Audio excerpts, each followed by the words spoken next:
जहां हम चर्चा करते हैं शेयर मार्केट से रिलेटेड सभी बातों का। तो आइए दोस्तों, आज के टॉपिक की शुरुआत करते हैं। तो आज का जो टॉपिक है वो है सेलिंग से रिलेटेड।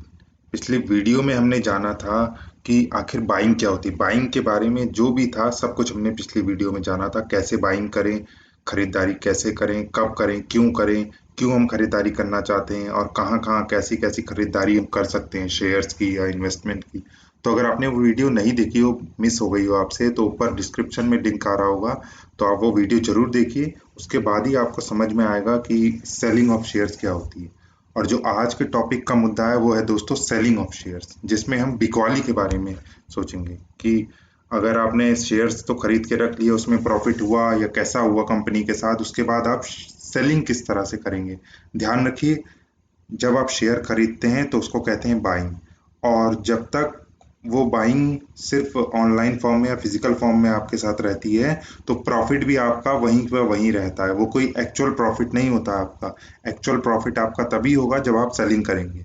मान लीजिए आपने खरीदे शेयर 100 रुपए के, और वो कुछ समय बाद बढ़कर, एक महीना मान लीजिए या 2 महीना या 2 साल में बाद में बढ़कर 200 रुपए के हो गए, तो आपका जो पर शेयर प्रॉफिट दिखाएगा वो 100 रुपए का दिखाएगा। लेकिन वो सिर्फ प्रॉफिट दिखाएगा, वो सिर्फ प्रॉफिट ऑनलाइन आपको शो करेगा। वो आपकी जेब में नहीं आया या आपके बैंक अकाउंट में नहीं आएगा।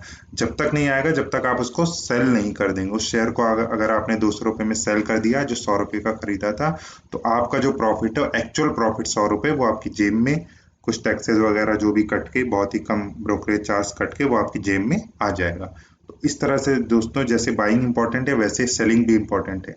अल्टीमेटली हम शेयर मार्केट में बाइंग सेलिंग ही करने आते हैं।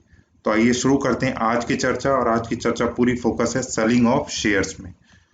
तो आज जो पहले हम जानते हैं कि आखिर सेलिंग ऑफ शेयर्स का मतलब होता क्या है। देखिए, सिंपल सा मीनिंग है, जैसे मैंने आपको समझाया अभी, कि आप अगर बाइंग करेंगे तो उसके बाद सेलिंग आपको करनी पड़ेगी, तभी आपकी प्रॉफिट जो है वो जेब में आएगा। तो क्यों हम सेलिंग करते हैं, आखिर क्या रीजन होते हैं। पहला रीजन हो सकता है बुकिंग प्रॉफिट। देखिए, आपको अच्छा प्रॉफिट हो रहा है, आपने शेयर्स खरीदे हैं, आपको काफी अच्छा प्रॉफिट हो रहा है उस पे, इसीलिए आप जो प्रॉफिट है उसको बुक करना चाहते हैं, उसको एक्चुअल फॉर्म में अपने पास पाना चाहते हैं। तो आप प्रॉफिट बुकिंग कर सकते हैं, सेलिंग ऑफ शेयर्स कर सकते हैं। और दूसरा हो सकता है अनबियरेबल लॉसेस। आपके इतने ज्यादा, आपने बैड कंपनी चुन ली किसी कारणवश, और आपके जो लॉसेस है वो अनबियरेबल हैं, आप उनको सहन नहीं कर पा रहे। तो उस जो सिचुएशन में है उसमें आप सेलिंग के बारे में सोच सकते हैं। तीसरा हो सकता है इमरजेंसीज। देखिए, लाइफ में इमरजेंसीज आती रहती हैं। हो सकता है भगवान ना करे कोई इमरजेंसी आए, लेकिन कभी जब इमरजेंसी आती है तो पैसों की सख्त जरूरत पड़ती है। और उस इमरजेंसी में अगर आपके पास पैसा नहीं है, सभी पैसा शेयर मार्केट में लगा है, तो काफी दिक्कत की बात हो सकती है और आप सेलिंग के बारे में सोच सकते हैं।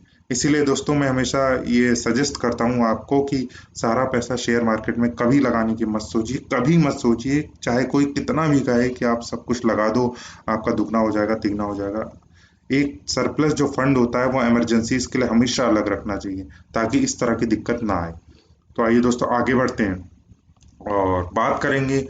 देखिए, सब आपको बताएंगे कि अब सेल कर दो, 315 पहुंच गया प्राइस, 415 पहुंच गया तो सेल कर दो, और ये कंपनी काफी हाई वैल्यूएशन पे है, अब इसका पहले 100 रुपए में ट्रेड करता था, अब 1000 रुपए में ट्रेड करता है। लेकिन दोस्तों, सेलिंग कब करें ये जानने से ज्यादा इंपॉर्टेंट है सेलिंग कब ना करें। Don't sell when. आखिर आपको कब सेलिंग नहीं करनी है, ये बहुत इंपॉर्टेंट है जानना। तो आइए चर्चा करते हैं एक एक चीज के बारे में। तो पहली चीज है टेम्परेरी ट्रबल। अगर इंडस्ट्री में टेम्परेरी ट्रबल है, अगर कोई आपने कंपनी चुनी उसमें कोई टेम्परेरी ट्रबल आ गया है, तो आप कभी सेलिंग ना करें। ये गलत आपके लिए हो सकता है। सेकंड थिंग है सेक्टर ट्रबल। अगर कोई सेक्टर में ही ट्रबल है, अगर कोई दिक्कतें आ रही हैं उस सेक्टर में, कुछ गवर्नमेंट पॉलिसीज की वजह, कुछ यूएस में कुछ हो गया या दुनिया में कुछ हो गया, तो सेक्टर में अगर टेम्परेरी ट्रबल है तो भी आप सेलिंग ना करें अपने अच्छे शेयर्स की। थर्ड है इकोनॉमिक क्रैश। अगर भाई साहब इकोनॉमिक क्रैश ही हो जाती है तो आपको सेलिंग करने से क्या फायदा होगा। आपका ह्यूज लॉसेज, बहुत ज्यादा लॉसेज होंगे, पोर्टफोलियो 70 80 90, कहीं ये 100% से भी डाउन हो सकता है अगर आप छोटे निवेशक हैं और आपने बहुत ही उलट पुलट शेयर खरीद लिए हैं। तो इकोनॉमिक क्रैश में भी, इकोनॉमी कभी ना कभी क्रैश होती है तो फिर बढ़ती भी है। हर देश का आजकल यही चल रहा है, गवर्नमेंट सजग हो गई है तो इकोनॉमी धीरे धीरे ग्रो भी करती है, तब आप सेलिंग ना करिए। उसके बाद है पेंडेमिक सिचुएशन। देखिए जैसे आजकल कोरोना वायरस की सिचुएशन चल रही है, अगर आपने अच्छे अच्छे शेयर्स ले रखे हैं और इस सिचुएशन की वजह से आप उसको सेल करने की सोच रहे हैं, अगर बहुत अच्छा प्रॉफिट हो रहा है और आप निकलना चाहते हैं तो बिल्कुल आप सेल कर सकते हैं। लेकिन अगर लॉस में आप सेल करने की सोच रहे हैं तो बिल्कुल दोस्तों ऐसा ना करिएगा। उसके बाद बात करते हैं अदर्स ओपिनियन। देखिए वही मैंने कहा कि देखिए सुनिए सबकी, करिए मन की, अपने मन की। तो मैं हमेशा ये सजेस्ट करता हूँ, देखिए नॉलेज आप हर तरह से लेते रहिए, मुझसे भी नॉलेज लीजिए, इन वीडियो से नॉलेज लीजिए, इधर उधर फाइनेंशियल एडवाइजर ये साहब वो साहब सब साहब से नॉलेज लीजिए, लेकिन भाई साहब अपना बेसिक ज्ञान थोड़ा सा यूज करिए, उसके बाद ही कोई डिसीजन लीजिए। और ध्यान रखिए शेयर मार्केट में जो एक सच्चाई है वो ये है कि शेयर मार्केट में सफलता ज्यादातर बेसिक ज्ञान से मिलती है एज कंपेयर टू कॉम्प्लेक्स ज्ञान या कॉम्प्लेक्स कैलकुलेशन। इन सब से कुछ ज्यादा फायदा नहीं रहता। इंपॉर्टेंट तो होता है ये, लेकिन जो अल्टीमेट सक्सेस है, आपको जो बड़ा सक्सेस आप देखते हैं, वो बेसिक ज्ञान उसके लिए बहुत जरूरी है। बेसिक कैलकुलेशन प्लस माइनस आना चाहिए और बेसिक जो ज्ञान है छोटा मोटा वो आपको बहुत जरूरी है। और अगर आप रेगुलरली वीडियो देख रहे होंगे तो आपको काफी ज्ञान मिल रहा होगा, ऐसी मुझे उम्मीद है। उसके बाद बात करते हैं कि आपको आखिर कब शेयर नहीं बेचने हैं। उसके बाद जो किस्सा आता है वो आता है विदाउट गेन। अगर आपने कोई शेयर खरीदा, आपने विदाउट गेन उसे बेच दिया, तो समझ लीजिए आपका जो शेयर खरीदने का कोई फायदा ही नहीं रहा है। अगर आपने 100 रुपए में खरीदा था तो भाई साहब यही तो सोचा था ना कि वो जब 101 बढ़ जाएगा या 102 हो जाएगा या 150 हो जाएगा या 200 हो जाएगा तब मैं बेचूंगा। अगर आपने गलती कारण या किसी कहने के कारण या कुछ भी सिचुएशन कारण विदाउट गेन बेच दिया तो भाई साहब क्या उसमें फायदा रहेगा, आप खुद बताइए मुझे। उसके बाद आता है इम्पेशन। ये देखिए एक बॉय भी यहाँ पे बना हुआ है, वो क्या कर रहा है, ग्रो फास्टर। वो एक पेड़ को कह रहा है कि आप बहुत जल्दी बढ़े हो, वो डेली उसमें पानी डालता है। तो भाई साहब ऐसा नहीं होता। अच्छी चीज जो उपजने में, अच्छी चीज जो लगती है, अच्छे पेड़ जो उगते हैं उनको टाइम लगता है। मोटे पेड़, मोटे तने आपने देखे होंगे 10 साल से, तब जाके वो इतने विशालकाय पेड़ बन सकते हैं। तो इम्पेशंस में कभी शेयर मत बेचिए। उसके बाद आता है विदाउट प्रॉपर रिसर्च। जिस तरह से बाइंग करते वक्त कब करनी, कैसे करनी, क्यों करूंगा मैं इस कंपनी को बाय, ये सब रिसर्च जरूरी है। उसी तरह सेलिंग में ये रिसर्च बहुत जरूरी है कि मैं क्यों शेयर कर रहा हूँ, आखिर क्या मेरा मकसद है, क्यों मैं ऐसा करना चाहता हूँ, क्या मेरी सिचुएशन है।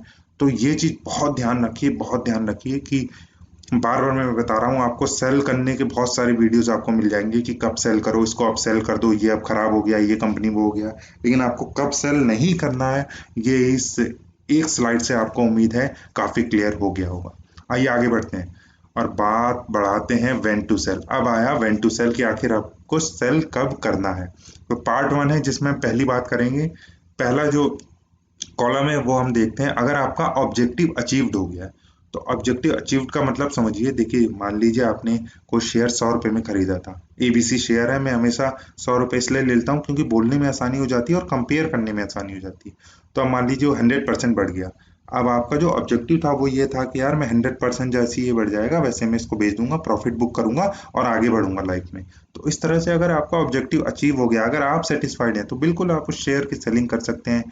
80% गेन हो सकता है आपका, 50% गेन हो सकता है आपका, 100% हो सकता है। अब आपका ऑब्जेक्टिव था कि शॉर्ट टर्म रिटर्न्स, मैंने आज पैसे डाले, 1-2 महीने में मैंने अच्छी कंपनी चुनी और 1-2 महीने में अगर मेरा पैसा जो है वो 20% बढ़ गया, 30% बढ़ गया, शॉर्ट टर्म रिटर्न्स मुझे अच्छे मिल गए या 10% बढ़ गया, तो मैं इसको बेच दूंगा। ये भी आपका ऑब्जेक्टिव हो सकता है। अलग अलग नेचर के हिसाब से, अलग अलग ट्रेडिंग स्ट्रेटेजी के हिसाब से, अलग अलग इंसान के हिसाब से उसके अलग अलग ऑब्जेक्टिव्स होते हैं। तो अगर आपका ऑब्जेक्टिव मीट कर रहा है तो बिल्कुल आप सेल करने के लिए बिल्कुल आपको छूट है।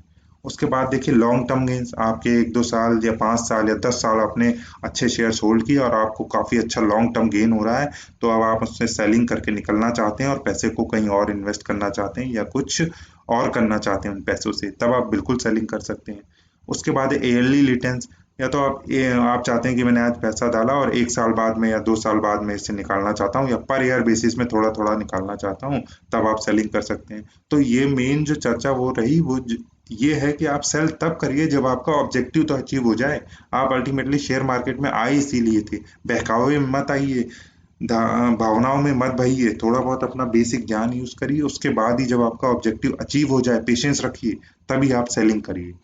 नेक्स्ट आता है इमरजेंसीज। बिल्कुल इमरजेंसीज में मैं कहूंगा मेडिकल इमरजेंसीज हो सकती है। देखिए जान है तो जहान है, सिंपल सा डायलॉग। अगर जान होगी तभी तो आप शेयर मार्केट में और कुछ कर पाएंगे आगे? अगर जान ही नहीं होगी तो बताइए आप कैसे कुछ कर पाएंगे? तो अगर मेडिकल इमरजेंसीज आती हैं, बहुत ज़्यादा इमरजेंसीज है, आपके पास सरप्लस फंड नहीं है, आप चाहते हैं कि मेरा थोड़ा गेन है, हो रहा है कुछ शेयर्स में, अच्छा गेन है, तो मैं इसको निकाल के पहले मेडिकल फिटनेस पाऊँ या फैमिली के लिए मेडिकल कुछ कर पाऊँ, उसके बाद में आगे बढ़ूंगा।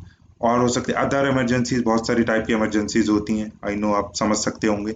उसके बाद आता है लोन पेमेंट्स। लोन का बहुत बड़ा सर पे कर्जा है कि भैया लोन में जल्दी से पे करना चाहता हूँ, या लोन के लिए किस्त जो है वो मेरी नहीं है, या जॉब चली गई, या कुछ ऐसी दिक्कत आ रही है तो लोन मुझे भरना ही भरना है। होम लोन हो सकता है, कार लोन हो सकता है, आप डिफरेंट तरह के लोन हो सकते हैं।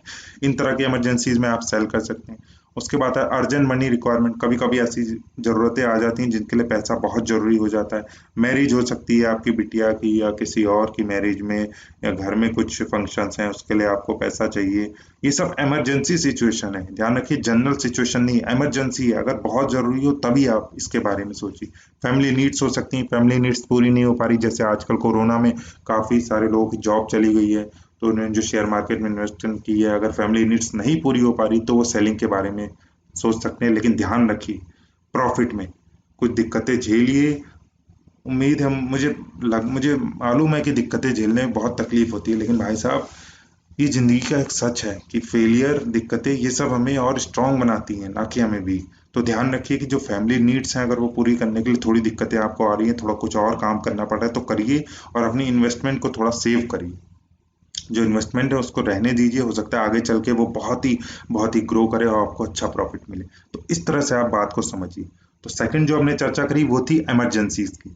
अब थर्ड आती ग्रेट डील। ये थोड़ा ज़्यादा फोकस नहीं करेंगे इसमें, लेकिन फिर भी मैं आपको बताना चाहूंगा, बहुत इंपॉर्टेंट है ये, जो आपको कहीं सुनने को नहीं मिला। ग्रेट डील में आता है अदर अपॉर्चुनिटी।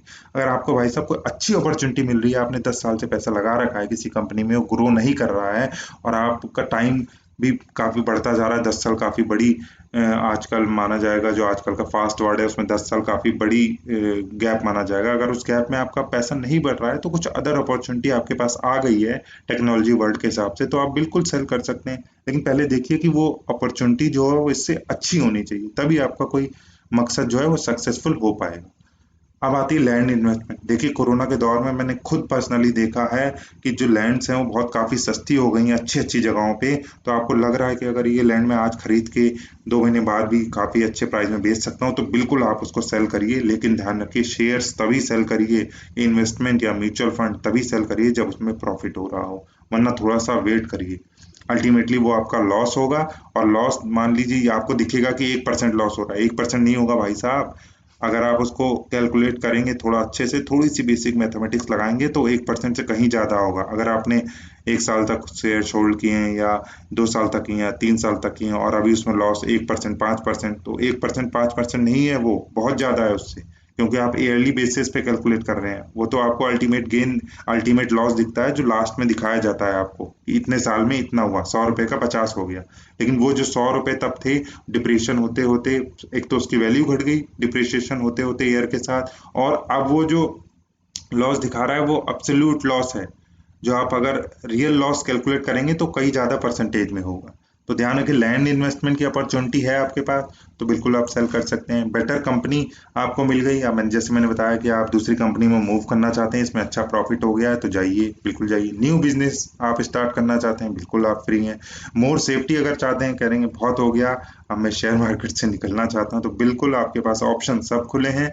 सेफ्टी लीजिए, एफडी में पैसा दिलवाइए और खुश रहिए। मेनली बात ये होती है कि खुश रहना है। इन्वेस्टमेंट आपने क्यों करी थी? खुश रहने के लिए तो करी थी ना भाई साहब। दुखी होते रहेंगे इन्वेस्टमेंट को देख देख के, मेरा ये लॉस हो गया है, मेरा वो लॉस हो गया है, मुझे इसमें 1% प्रॉफिट है, इसमें 2% प्रॉफिट है, उसको इतना हो गया, तो आप तो जिंदगी भर परेशान रहेंगे। इन्वेस्टमेंट हमने खुश रहने के लिए करी थी, जो बेसिक पर्पस था वो खुश रहना था, खुशियां पाना था, फाइनेंशियल फ्रीडम पानी थी, तो उस सब में आप अटैच रहिए।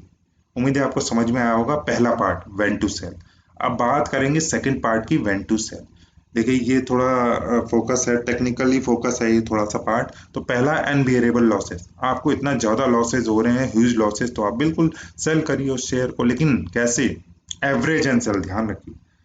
एवरेज के बारे में पूरे कॉन्सेप्ट, किस तरह के एवरेज होती है, क्या होता है, क्यों हमें करना चाहिए, किस तरह से हमें उससे बेनिफिट हो सकता है, क्या क्या उसके नुकसान है, सब कुछ मैंने ऊपर एक लिंक आ रहा है उसमें वीडियो दे रखी है।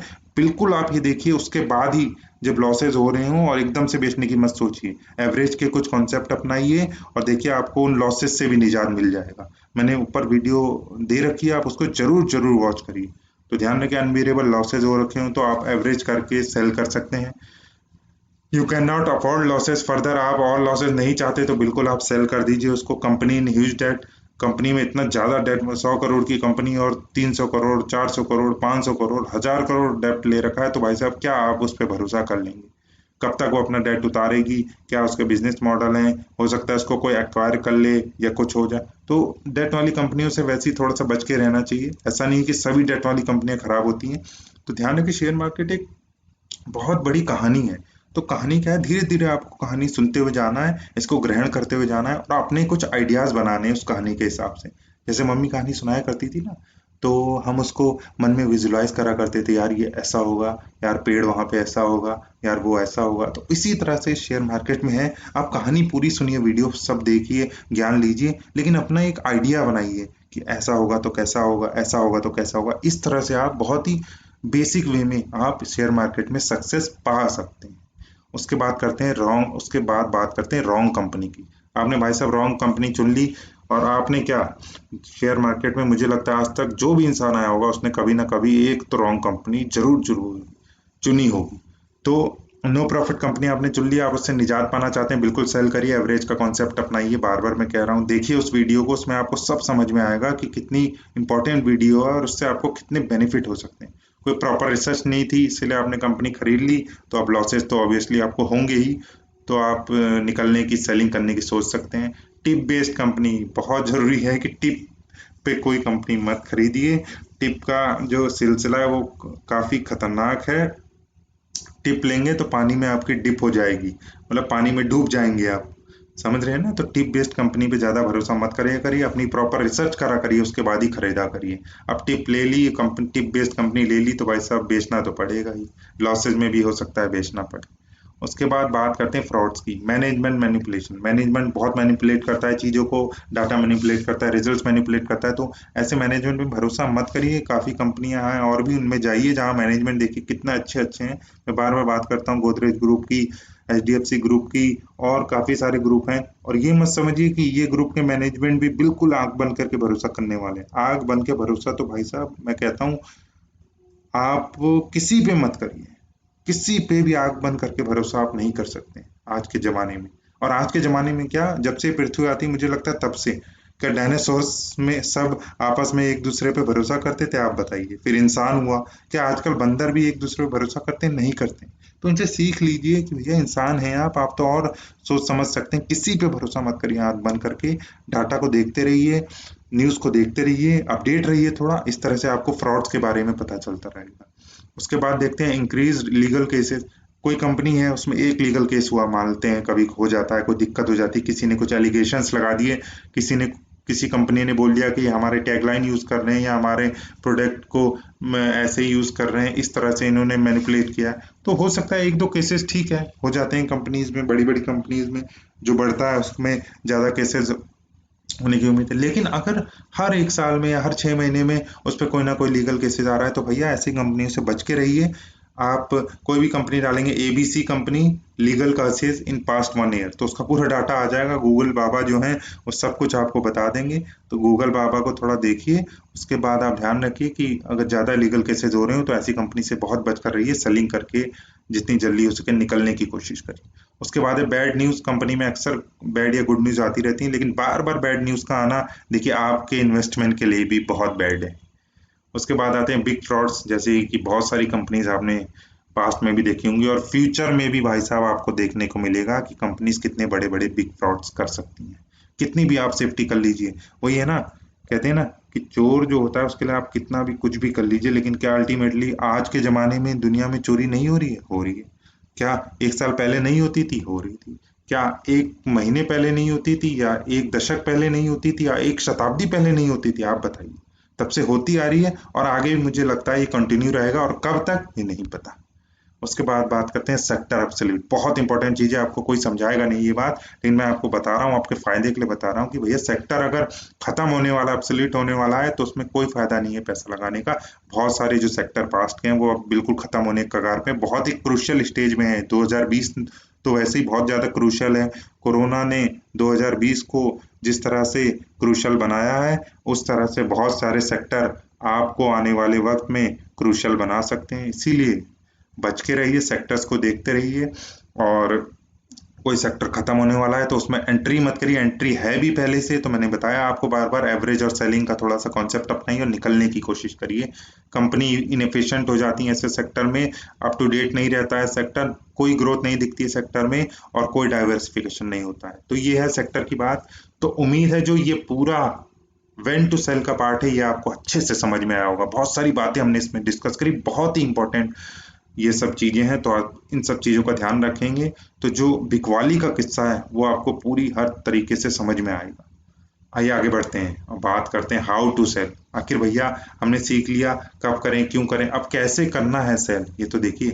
पहला बहुत इंपॉर्टेंट चीज देखिए, बहुत अच्छी कंपनी है आपके पास, आपने बहुत अच्छा प्रॉफिट भी पा लिया, तो एकदम उसको बेचने की मत सोचिए। 100 शेयर्स हैं, तो अगर 100 शेयर्स हैं आपके पास और बहुत अच्छा प्रॉफिट है, तो पहले तो आप थोड़ा 20 बेच लीजिए या 10 बेच लीजिए। फिर जब वो ज्यादा बढ़े तो आपको लग रहा है कि हाँ यार ठीक ठाक सा और पड़ रहा है प्रॉफिट और पोटेंशियल है कंपनी में, तो 25 और बेच लीजिए, फिर 50 और बेच लीजिए, फिर उसमें जितना बचा है उतना आप बेच सकते हैं एंड में। तो इस तरह से आप स्ट्रैटेजी अपनाइए बहुत अच्छी, बहुत बड़ी बड़ी नामी कंपनियों में जो आखिर बढ़ती ही जा रही है, बढ़ती ही जा रही है।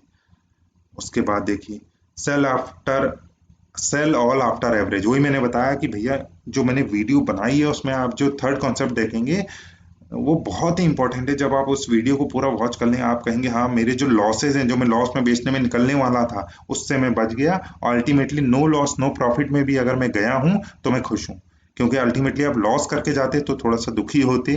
दुखी होने की तो वैसे कोई बात ही नहीं है, आपके ऑप्शंस थे, आपने जो रिसर्च करी वैसे कंपनी चुनी, किसी के बहकावे में कंपनी चुन ली, तो वो सब चीजें अलग मैटर करती हैं। लेकिन आप उस लॉस से भी कैसे बच सकते हैं वो उस वीडियो में बहुत ही अच्छे ढंग से समझाया गया है। उसके बाद आती है बात सेल ऑल आफ्टर गेन्स। आप भैया चाहते हैं कि मैंने ये कंपनी ली है, बहुत अच्छा प्रॉफिट हो गया, अब मैं इसको पूरा बेचना चाहता हूँ अब किसी और कंपनी में, जैसे सेक्टर डाउन हो रहा है या कोई दिक्कत आ रही है कंपनी में, हो सकता है आने वाले फ्यूचर में ये कंपनी रहे ना, तो अब बहुत अच्छा प्रॉफिट हो गया, अब मैं ये कंपनी निकाल के दूसरी कंपनी लेना चाहता हूँ। तो बिल्कुल आप फ्री हैं, आप फ्री हैं। देखिए नेट की क्लिक पे जो क्लिक होती है ना सेल वाली, उस पे आपको किसी ने बिल्कुल बांध नहीं रखा। अब एक क्लिक करेंगे आपका ऑर्डर एक्सिक्यूट हो जाएगा, सेलिंग के लिए चला जाएगा, सेल कंप्लीट हो जाएगा। तो आपको किसी ने नहीं बांध रखा, आप हर सिचुएशन में फ्री हैं। लेकिन आपको कब करनी है, क्यों करनी है, कैसे करनी है, ये तो पता होना चाहिए ना भाई साहब, कोई मोटिव तो होना चाहिए सेलिंग के पीछे। तो आइए आगे बढ़ते हैं।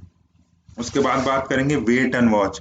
आप चाहते हैं ठीक है यार प्रॉफिट हो गया, वेट करता हूँ थोड़ा, देखता हूँ और बढ़ जाए तो अच्छा है, तो ठीक है आप कॉन्सेप्ट अपना सकते हैं। किसने रोका है आपको, किसी ने नहीं रोका, ना तो सेलिंग करने से ना तो वेट एंड वॉच करने से। तो ध्यान रखिए ये सब इंपॉर्टेंट टॉपिक्स थे। हाउ टू सेल भी आपको मैंने अच्छे से समझा दिया। तिजोरी आपकी इस तरह से जैसे इसमें दिख रहा है वैसे भर जाएगी। आइए आगे बढ़ते हैं और बात करेंगे बोनस और समरी की। बहुत ही इंपॉर्टेंट बोनस, बोनस बातें, टिप तो नहीं कहूंगा मैं, बोनस बातें, लेकिन कोई टिप लेना देना मुझे दोनों ही पसंद नहीं है, कुछ खास मजा नहीं आती टिप लेने में। बातें सुन लेता हूँ लोगों की, लेकिन डिसाइड अपने मन से ही करता हूँ कैसे क्या करना है मुझे इन्वेस्टमेंट में। तो बोनस जो आपके लिए है वो पहली तो बात ये है भाई साहब, don't sell before dividend date. आप बताओ किसी ने आपको ये बात आज तक बताई? आप बताओ, कल कंपनी डिविडेंड देने जा रही थी या 10 दिन बाद वो डिविडेंड देने जा रही थी, और आपने इतने लॉन्ग टाइम से उसको होल्ड कर रखा, हर साल आपको डिविडेंड मिलता था, आपके पास लिए 1000 शेयर हैं, 1 रुपए भी डिविडेंड या 2 रुपए कंपनी देती थी, कभी इतना देती थी कभी उतना। तो वही सब मिठाई तो लेके जाइए, हैं? किसी के घर जाते हैं आप मिठाई लेके जाते हैं ना, लेकिन घर से बाहर जाते हैं तो मिठाई लेके जाते हैं नहीं। तो इसमें तो आपके पास फायदा है ना, शेयर मार्केट में डिविडेंड वो कंपनी देने जा रही है तो तब तक तो रुक जाए, जैसे अब 2 3 साल 5 साल रुके तो भैया मिठाई तो लेके जाओ। तो ये बात ध्यान रखो, कोई आपको बताएगा नहीं, मैं आपको बता रहा हूँ, बहुत माइन्यूट चीजें होती हैं जो हम भूल जाते हैं। कोई बहुत बड़ी बात नहीं लेकिन हम भूल जाते हैं। पता चलो डिविडेंड से पहले घर में आने वाले थे 5,000 रुपए, हमारे पे इतने शेयर था, हमने डिविडेंड से पहले ही बेच दिए, तो क्या फायदा हुआ, मिठाई के पैसे तो खर्च हो गए ना आपके, मिठाई लेके जाइए, सिंपल सी बात थी। बहुत अच्छी टिप नहीं बोलूंगा मैं, बहुत अच्छी एडवाइस या बहुत अच्छा एक पॉइंट था ये, मान लीजिए आप। उसके बाद बढ़िए, sell at least after 2 days for saving brokerage. ध्यान रखिए मेरी बात, कोई शेयर लीजिए तो उसको 2 दिन बाद बेचिए कम से कम, क्योंकि आपका ब्रोकरेज बच जाएगा। ब्रोकरेज बहुत ज्यादा हो जाता है कभी कभी, अगर आप इंट्राडे करेंगे तो आप देखते होंगे कितना ब्रोकरेज है। एक दिन में बेच देंगे तब भी आपका ब्रोकरेज लग सकता है। तो अगर 2 दिन बाद आप बेचेंगे शेयर, जनरली जो T+2 की साइकिल होती है, बहुत सारी ब्रोकरेज फर्म वो एडवाइस करती हैं कि 2 T+2 की इनकी साइकिल है, T+1 की भी होती है किसी किसी की। तो उसके बाद अगर बेचेंगे तो उसको होल्डिंग शेयर माना जाएगा, और होल्डिंग शेयर में आपका जो ब्रोकरेज है वो ना के बराबर लगता है, जीरो लगता है। मान लीजिए बहुत सारे जो ब्रोकर्स हैं वो जीरो ही लेते हैं लगभग, जो डिस्काउंट ब्रोकर्स हैं, ध्यान रखिए। और ब्रोकर्स के बारे में, जीरोधा के बारे में, स्मॉल केस के बारे में, किसी के बारे में भी कुछ भी आपको जानना हो, मैंने हर टॉपिक के ऊपर में चर्चा करी है। देखिए ऊपर प्लेलिस्ट भी आ रही होगी, इस प्लेलिस्ट को देखिए, वॉच करिए, और देखिए आपको कितनी सारी जानकारी मिलेगी। क्या होता है जीरोधा, कैसे होता है स्मॉल केस, क्या होता है एवरेज का किस्सा, सब कुछ इस प्ले लिस्ट में अच्छे रंग से दे रखा है। तो आइए आगे बढ़ते हैं और बात करते हैं समरी की, क्या क्या हमने आज सीखा। जो हमने सीखा, पहली बात तो थी think and rethink before selling. पहले तो सोचिए, फिर दोबारा सोचिए, फिर दोबारा सोचिए। जितना आपने, मैं कहता हूँ, बाइंग में नहीं सोचा, उससे ज्यादा तो आप सेलिंग में सोचिए, बहुत जरूरी है आपके लिए, बहुत जरूरी है। उसके बाद देखिए सेल विद अ पर्पस। आखिर भाई साहब बाइंग का कुछ पर्पस था ना आपका, कि बाय मैंने करा है तो इतना हो जाएगा तब करूंगा। तो सेलिंग का भी तो कुछ पर्पस होना चाहिए कि मैं ये सेल क्यों कर रहा हूँ। क्या दूसरी कंपनी लूंगा, री इन्वेस्ट करूंगा कहीं और, लैंड लूंगा, या कुछ मेरी फैमिली नीड्स हैं, या कोई इमरजेंसी आ गई। तो एक पर्पस के साथ सेल करिए। कोई ये खेल नहीं है शेयर बाजार की, आए देख लिया सेल कर दिया, सेल करके देख रहे हैं, ऐसा ना करिए भाई साहब। लॉसेस से जितना हो सके बचिए, तभी तो आप एक, देखिए शेयर मार्केट में सक्सेसफुल वो नहीं है जिसने बहुत ज्यादा बहुत ज्यादा बहुत ज्यादा पैसे कमाए ना। शेयर मार्केट में सक्सेसफुल है वो है जिसके लॉसेस बहुत कम हुए हैं। तो अभी तो वो अल्टीमेटली गेन्स कमा पाएगा जब उसके लॉसेस बहुत कम होंगे। तो लॉसेस डिक्रीज करने पे ध्यान दीजिए, प्रॉफिट तो इंक्रीज अल्टीमेटली हो जाएगा। सिक्के का दूसरा पहलू वही है। उसके बाद जो हमने सीखा वो है learn how to sell, why to sell, when to sell. ये बहुत ही डिटेल में हमने चर्चा करी। उसके बाद जो भाई साहब है वो है always concern with your sell before selling. अपने आप से बातचीत करिए, ना कि दूसरों से। दूसरों के एडवाइस लीजिए कि मैं ये बेचने जा रहा हूँ, ऐसा है मैं इसको बेच देता हूँ। अपने स्पाउस से बात करिए, अपने फैमिली मेंबर से बात करिए, अपने फाइनेंशियल एडवाइजर से बात करिए, सबसे बात करिए। लेकिन भाई कंसर्न जो अल्टीमेटली बेचना है वो तो क्लिक तो आपको ही करना है ना। हो सकता है आपका फाइनेंशियल एडवाइजर क्लिक करे, लेकिन उसको आप तब जब बोलोगे तभी वो क्लिक करेगा, ऐसे नहीं विदाउट इंफॉर्मेशन, विदाउट आपके बताए वो क्लिक नहीं करेगा। तो ये सब चीजें होती हैं। अगर आपका इंडिविजुअल इन्वेस्टमेंट है, अगर आपका म्यूचुअल फंड है तो आपको बताएंगे थोड़े ना, वो तो आपको रिटर्न्स पे फोकस करेंगे। इंडिविजुअल इन्वेस्टमेंट के बारे में ये सब बात हुई है मेनली, ध्यान रखिएगा ये बात। उसके बाद जो हमने सीखा, don't mix your objective with other. आपका ऑब्जेक्टिव कुछ और हो सकता है, आपकी परेशानियां, आपकी दिक्कत, या आपका गेन परसेंटेज, या आपकी और सब सिचुएशन दूसरों की सिचुएशन से अलग हो सकती हैं। इसीलिए जो अपना ऑब्जेक्टिव दूसरों के साथ मत कंपेयर करिए कि उसने बेच दिया, मुझे लगता है उसको ज्यादा नॉलेज है, उसने खरीद लिया, मुझे लगता है उसको ज्यादा नॉलेज। ऐसा मत करिए भाई साहब, सब कुछ सुनिए, करिए अपनी मन की बहुत ही बेसिक थोड़ी थोड़ी बातें अपनाइए, और बहुत ही अच्छा आप शेयर मार्केट में कर सकते हैं। उसके बाद देखिए सेल बट डोंट रिग्रेट। अब जब सेलिंग कर दी तो उसके बाद रिग्रेट कैसा, ये बताइए। क्लिक तो हो गया ना, वो सेलिंग ऑर्डर चला गया ना, किसी भी प्राइस में आपने किया हो, लॉस में किया हो, प्रॉफिट में किया हो, इधर किया हो उधर किया, सेल तो सेल होता है, हो गया। अब भैया प्रॉफिट में किया है तो अच्छी बात है भैया, आपने जितना प्रॉफिट कमा लिया अब दूसरों को भी तो थोड़ा कमाने दीजिए। सब आप ही कमा लोगे, सब आप ही लेके जाओगे, पूरी कंपनी के शेयर आप ही रख लोगे, ऐसा नहीं होता ना। तो आपने कमा लिया, हो सकता है दूसरा उसमें और कमा ले, 100 के बाद 200 हो गया, आपने बेच दिया, 200 के बाद 300 हो गया, किसी और को प्रॉफिट हो गया। तो इस तरह से सोचिए, सबके भले के बारे में सोचिए, सिर्फ अपना ही नहीं। अपना तो करिए, फोकस तो अपने पे होना चाहिए, लेकिन आसपास जो चीजें, आसपास जो लोग हैं उनकी हेल्प हमें करती रहनी चाहिए। अल्टीमेटली वो हमारे समाज की, अल्टीमेटली वो ह्यूमैनिटी की, जिसके बारे में कोई ज्यादा नहीं सोचता, उसकी हेल्प होती है। ध्यान रखिए बात। तो शेयर मार्केट सिर्फ आपको इन्वेस्टमेंट इन्वेस्टमेंट इन्वेस्टमेंट नहीं सिखाता भाई साहब, दुनिया के कितने किस्से ये आपको बता देगा। बस समझ की बात ये होती है कि आप उसको किस तरह से विजुलाइज कर रहे हैं, किस तरह से नॉलेज ले रहे हैं उससे। तो सेलिंग करिए बट रिग्रेट नहीं। ओके, सो एंड करते हैं आज की वीडियो का बहुत ही इंपॉर्टेंट एक छोटी सी बात से। वो ये है कि सही समय पे करो बिकवाली, कभी रहेगी ना तिजोरी खाली। बहुत सही समय पे अगर आपने बिकवाली कर ली, सेलिंग कर ली, तो आपकी तिजोरी में धन ही धन रहेगा और आप माला माल रहेंगे। तो उम्मीद है दोस्तों ये सब वीडियो के जो किस्से हैं वो आपको पसंद आ रहे होंगे, उसी तरह ये वीडियो भी आपको पसंद आई होगी। बहुत बहुत शुक्रिया इस वीडियो को अंत तक देखने का। उम्मीद है आपकी नॉलेज जो सेलिंग के बारे में है, मुझे लगता है अब आपको कोई डाउट नहीं रहेगा। इसी तरह बाइंग के बारे में और जितने कॉन्सेप्ट हैं उनके बारे में उम्मीद है आपको कोई डाउट नहीं रहेगा। फिर मिलेंगे अगली नेक्स्ट वीडियो में। एंड हाँ, प्लीज़ लाइक एंड सब्सक्राइब, बहुत मेहनत करी है मैंने पीपीटी बनाने में, तो एक लाइक तो बनता है। तो जरूर लाइक एंड सब्सक्राइब करिए। फिर मिलते हैं अपनी नेक्स्ट वीडियो में। Bye bye, take care, tata, see you.